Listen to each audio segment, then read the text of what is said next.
sunu gan Abdoulaye Wilane salaamaaleykum Abdoulaye. waaleykum salaam wa rahmatullahi wa barakaatu Georges maa ngi lay nuyu maa ngi nuyu Alimou ak sénégalais ak sénégalais yi nga xam ne ci biir réew mi ak bitim réew ñu ngi ñuy teewlu ci jamono ji ma di leen ndokkeel ci weeru koor wi di leen sante yàlla di leen santale yàlla pour xew-xew yëpp ak li ñuy dund mais surtout di wane mbég mi ñu am ci tey jii ñi yeewoo Sénégal ak le président Lamine Diack di ko ñaanal yàlla rokkas ko wér ndokkel ko santale ko yàlla sante ko yàlla santal ko yàlla sénégalaise ak sénégalais yi nga xam ne nii li ko dëlee ci jiitu réew mi avocat mi famille bi ak ñëpp ñi nga xam ne dugal nañ seen loxo ci pexe yi nga xam ne nii pexe nañ ko ba yàlla def mu ñëw fii nii alhamdulilah rabbil alamin. Lamine Diack mi ñib si biik Mohamed Alimou Ba mi ma fas yéene àndal ci waxtaan wi Abdoulaye Wilane yow yaay député maire bu Kaffrine par ailleurs yow yaay porte-parole bu parti socialiste yaa yor kaddu parti socialiste li ñu gën di waxtaane nag mooy coow la ca Benno Bokk Yaakaar ca Kaffrine waaye laataa loolu ci guddi xamle nañ ni élection locale yi ci weeru janvier atub 2022 lay doon yow yaay maire bu Kaffrine déjà est-ce que date boobu ñu jàpp date bu baax la ndax indi woon na coow ci principe yi damay rafetlu le fait que président de la République jëfandikoo li ko war jëfee li ko war dafa jëfandikoo sañ-sañam parce que bu consensus amee comme ni mu ko waxee woon day wéyal consensus bi mais bu ñu waxtaanee te déggoo amul njiitu réew mi fala budda mu sukkandiku ci sañ-sañ bi nga xam ne ni état moo ko constitution moo ko jox waaye itam ak intégré li nga xam ne code électoral ak loi règlement wu réew mi organisé na ko pour jàpp bés boo xam ne nii ci la ñuy def élection yi boo ko seetloo 23 janvier incha allah bu njàll nañ ko fekk ak jàmm te tal ko élection yi dina fekk assemblée nationale pare liggéeyam dina fekk itam ñi jëf au préalable conditions yi nga xam ne nii remplir ko mooy kon date bu baax la waaw jàpp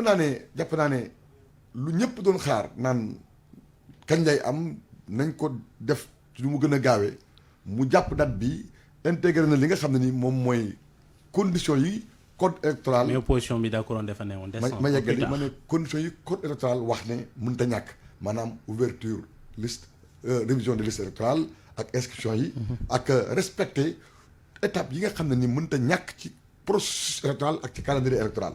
jàpp naa ne daal su ci ñëpp sóoboo dina baax et d'ici là du ñàkk également mu amaat continuer waxtaan ba nga xam ne. code électoral bi loi ak règlement yi nga xam ne mooy war a gunge processus boobu noonu mu am ba nga xam ne. pare nga ci yëf yi parce que déjà date bi leer na pour. waaw man xam nga man jullit laa bëgg a nekk rawatina ma bëgg a nekk taalibe Serigne Touba dafa wax ne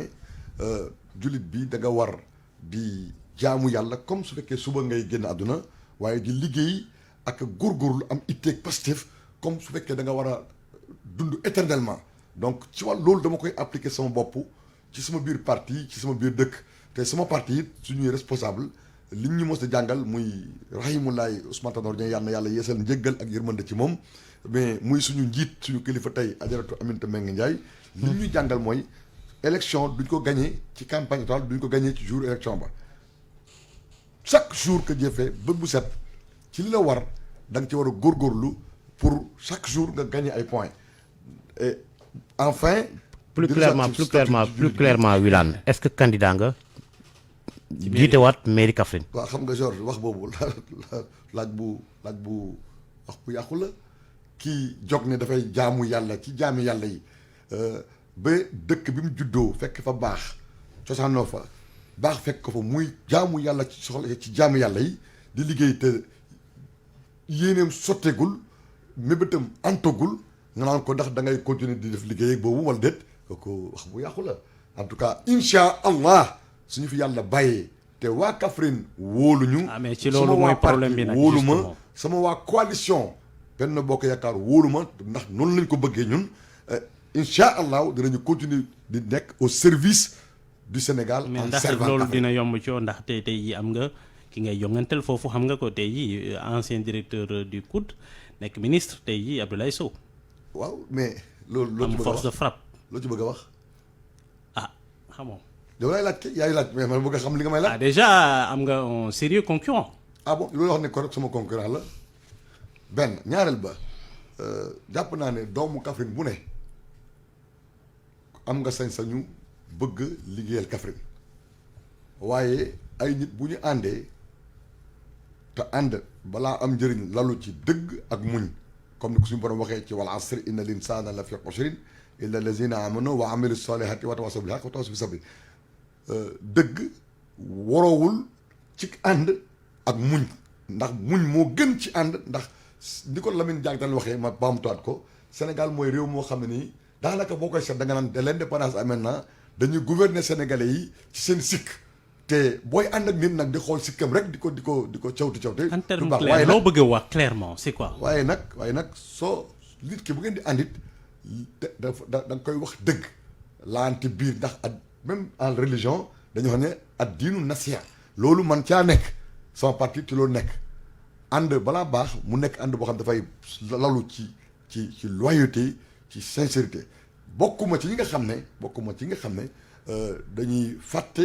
seeni nawle bu ñuy wax xam nga man fii ma toog tey en tant que maire de Kaffrine en tant que député ou en tant que porte-parole mais mënu ma ñàkk xalaat militant au parti socialiste yi mënu ma ñàkk xalaat famille yi nekk Kaffrine ak njaboot yi ñu seq ak yi ñu bokkal donc boo may laaj. dañ la nawluwul en tant que au sein de la majorité loolu nga bëgg a wax wala dañ leen nawluwul wala. dañ leen nawluwul c'est-à-dire que joxuñu la cër boobu wala loo bëgg a wax. clairement sëñ bi man jàpp naa ne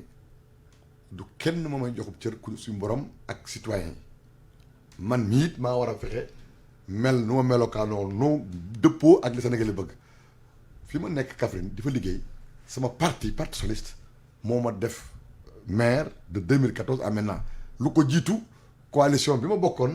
ak ña ma bokkaloon conseil municipal waa PDS ak ñi ma bokkaloon conseil municipal ba ñoo ma defoon maire en 2009. 2014 bi may nekk candidat te loolu dafa am solo ma di ko fàttali benn bokk yaakaar am na ñaari stratégie yoo xam ne nii ñaari expérience yu mu dund en 2012 kenn ku ne dafa demal boppam waaye ñu am accord de désistement en faveur du mieux placé yàlla def muy Macky Sall ñu ànd ak moom loyalement ba 2019 beneen expérience ñëw mooy ñun ñëpp sur la base des politiques publiques yi ñu mettre en œuvre ñu ànd ak Macky Sall ñun ñëpp tous autour de l'un d'entre nous ñu ànd ak moom wéy diggante bi am na élection yoo xam ne ci dëkk yu bëri ñi mën a déggoo nañu moo gën ñi mën a déggoo tekkalikoo nañu askan wi àtte leen ñu te terewul coalition bi ak continue di wéy. mais déggoo googu lañ nemeekootul Abdoulaye Wilane ci Benno Bokk Yaakaar ca Kaffrine. la koy firndeel mooy li coow li jib fan yi ndaje ma fa amoon ci week-end bi ñu yëkki ay cadeau dal sa kaw cadre parti socialiste ca Kaffrine tontu démb waaye yow liñ lay li tax ñu dal sa kaw nee na ay kaddu yi nga xamante ne yëkki nga ko ne Macky Sall day privilégier APR au détriment des autres partis de la mouvance ñu dem sax ba ne la yow na nga jégalu est-ce que yaa ngi dëggal kaddu yooyu nga yëkki woon ba léegi. ñaari yëf benn bu njëkk bi ndaje moom am ñu ne am na Kaffrine ña fa dem ci turu parti socialiste ak ñi dëkk Kaffrine yëpp tey suivre actualité politique wala sax suñu kilifa yi nekk ci kaw xam nañu ne ndajeem lijjanti la ndaj bu ñu lijjanti la parce que de mémoire de Kaffrinois kenn mosul fàttaliku fu PS ak parti Benno Bokk Yaakaar yëpp daje réunion bu mel noonu pour la première fois loolu am la tax mu amit incha allah ci fan yi di ñëw danaa ko expliquer Sénégalais parce que fii dafa gàtt temps bi dafa gàtt mais am na ay antécédents bi ci des ci antécédents yooyu benn bokk na ci mooy ñu ne man dama wax te loolu mu am dama bi koor gi tàmbalee ba nëga ni xale yi bokk ci parti bi ak jigéen ñi dañuy def ñaari fan bu ne ñu organiser benn ndogu ci benn quartier benn kër militant ñëpp daje fa suñ dajee dañuy waxtaan analyse situation politique bi ba week-end passé ñu def daje nag boo xam ne ni man dañu sàkku ma ñëw bokk ci ndax jeunesse socialiste ak étudiants yi ñoo ko doon def étudiants yi bokk ci parti élèves ak étudiants yi bi ma ñëwee di waxtaan ak ñoom ci tolluwaayu réew mi problème mu jeunesse bi ak fàttali ko leen activité bi amoon au CICAD ak wax ya fa jub mu indi toole RFM en a suffisamment rendu compte man may jàngat bi may jàngat nag laa leen wax ne leen ànd balaa baax mu loolu ci dëgg ak muñ kilifa it boo ko amee da nga koy wax dëgg. est-ce que wax jooju wax ju kilifa la yow nga nekk ci benn bokk yaakaar wax jooju. ma ne man sama parti laa toggaloon sama parti bu may togg ñoom di waxtaan damay analyser politique en tant que maire ma wax leen ne leen man de d'ailleurs moo tax c'est important que ngeen xool image ak personnalité yi nga xam ne ne ñoom ñoo fa toogal Parti socialiste ca réunion boobu ñu wax benn bokk yaakaar seen fonction ci conseil municipal bi ak activités yi ñu jël def ko au nom du conseil municipal ou au nom du maire sans pour autant que ñu am ci mandat yi parce que conseil municipal mooy dogal maire moo koy doxal booy dem ci dëkk jël exemple UCG nga ñu fay dara dama ne da nga war a jaar ci buntu bi nga xam ne nii booy dugg ci kër wala ci néeg da nga jaar ci buntu ba. yaay buntu bi. collectivité territoriale dafa am principe de la libre administration des collectivités territoriales par les assemblées élues. Deuxièmement, les collectivités territoriales participent aux missions de l'État. Troisièmement, les collectivités territoriales sont les cadres de mise en œuvre de ces politiques publiques, des politiques publiques et te loolu yëpp su état di def wala un ministre wala nga dëkk ci dëkk di fa def da nga war a jaar saisir officiellement ministre bi Abdoulaye Sow pour ne pas pour kii ko carrément wax turam yooyu da koy def te du jaar ci yow ndax boo waxee UCG moom mooy seen kilifa. dama wax ci réunion boobu noonu ak sama xale yi ma ne leen ci wàllu li UCG di def Kaffrine ci wàllu aménagement yi ñuy def ak Kaffrine bay sax tudd stade Kaffrine ak place d'indépendance bay sax wax naan rond-point yi ñuy aménagé ci RN1 bi la bokk RN1 bi voie classée la bay aménagé ci cimetière catholique yi te mën naa am mu am conséquence ci inondation yi wala ruissellement des eaux ma ne benn ci activité deful objet wu saisine officielle et à bonne date avant mise en œuvre des travaux ci conseil municipal bi mu ensuite buy ñëw Kaffrine man du ma ko yëg damay jékki-jékki ma nekk bitim réew ñuy waxante téléphone dalay cours ministre nag am na droit bett ku ko neex am na droit dem ci dëkk te du yëgal préfet wala du yëgal gouverneur wala mu ñëw waaye loolu jaaduwul dafa rafetul dëkkam la aussi waaye ma ne waaye déglu ma la loolu gis nga loolu yëpp mën nañ ko nangu te xam nañ ko moom xam na waa Kaffrine xam nañu ne yéenewu ma ko lu may yéenewul sama bopp loolu mooy dëgg waaye nag cër bi ñu yàlla dénk muy meeru Kaffrine askan wi dénk ñu ko du ma ci wane benn faiblesse du ma ci wane it benn rëy waaye nag du ma ci wane benn faiblesse. mais est-ce que Abdoulaye Wilane dans tout ça est-ce que c'est pas parce que peut-être da nga jàpp ni bi Abdoulaye Sow ñëwee may ma rek une question ma ne su fekkee da nga ne da nga am une liste de questions nga ne naa ko poser question yooyu yëpp pour penser que émission bi am na utilité du am utilité da nga may bàyyi ma expliquer pour Sénégal yi xam parce que je vous ai fait une faveur exceptionnelle en venant parler aujourd'hui te boo bëggee dérouler question balaa may expliquer Sénégal duñu comprendre day mel ni que dañuy kii je veux dire que loolu laa wax ci débat bi ci desit ma wax ne président de la République mooy président coalition Benno Bokk Yaakaar mënuñu d'accord depuis 2012 muy am lu bees luy am muy am ay nit ñuy ñëw di doole ko ci moom rafet na parce que dafa war a dajale nu mu mën a dajale mais te waxtaan bi ñëw na waxtaan yëguñu ko par exemple ñëw na fa tournée économique awma ci lu dul ñëw gis ko daje dégg ci rajo yi te man porte-parole la porte-parole Benno Bokk Yaakaar la man maa jiite parti socialiste dans toute la région de Kaffrine te nag yaakaar naa ne kenn mosuma jël en délit en flagrant délit de déloyauté d'inconstance ou de fidélité daje yu ñu daje ak même socialiste yi ñu woo ca daje ba am na ci ñoo xam ne ñu ngi wër di wax naan man wootelu ma Macky Sall en 2012 wootelu ma ko en 2000 nangam wootelu ma ko en 2000 nangam xam nga ko waxu saytaane la waxu yàq la bi ñu des mooy dëgg rek neex yàlla bu fekkee man responsable politique laa nekk sama base situation politique bu amee bala nga jëm ci rendez-vous politique important y comme bu toll ni kii arrivé président pour inaugurer benn hôpital wala pour inaugurer réceptionner la route de Nganda mais dafa war laaj action politique te régime boo ci bokkee dafa laaj solidarité politique et gouvernementale solidarité nag du à sens unique. Wilane ay ndaw la lañu Abdoulaye Wilane da nga jàpp ne li may wax nii moom la wax ci rajo justement da nga jàpp ne joxuñ la cër gi nga yellool. waaw non waxuma loolu dama ne ànd bi njaw des na xàmbin maanaam laa misloo bi maslaa bi nañ ko def bu ne nañ ko waxtaane moo ko war a jiitu te leneen la ci des damay wax engagé wu ma parti socialiste au niveau national au niveau local la wax ba fii ñu toll nii mosuñu am réunion ñu toog waxtaan man nag du ma sikkim des yóbbaale wu ma parce que président Macky Sall moo wax ne ak tout Benno Bokk Yaakaar gi d'accord ci ne commune boo dem ka fay maire mooy responsable Benno Bokk Yaakaar bu dee attendez bu dee APR la bokk mooy responsable APR département boo dem loolu la wax su fekkee am na ministre de quitte mais comme mooy incarner l'exécutif ñu mën ko joxub cër au niveau de la région ou bien au niveau du département mais dama ne amul te li may wax man dama nekk koo xam ne ku accessible la ku ouvert la du rek Kaffrine le problème yooyu am bëri na Sénégal te ñu ngi jëm ci rendez-vous électoral boo xam ne dafa am importance stratégique. Justement ci rendez-vous électoral boobu est-ce que sentirons ni que finalement peut-être l'APR daa bëgg ngemb seen candidat bi peut-être à ton sa détriment est-ce que du loolu mooy tax ngay wax yi yëpp. déclaration yi yëpp nga mer tuuti non gis nga dama bëgg nga xam ne deux balaa ma tontu loolu dama bëgg a rappeler ne ñii ngeen wax ne ñoo ngi wax ba ngeen yaakaar ne am escalade balaa ñaan problème dans Benno Bokk Yaakaar il se trompe de sujet te dañuy il nous renseigne même ci seen caractère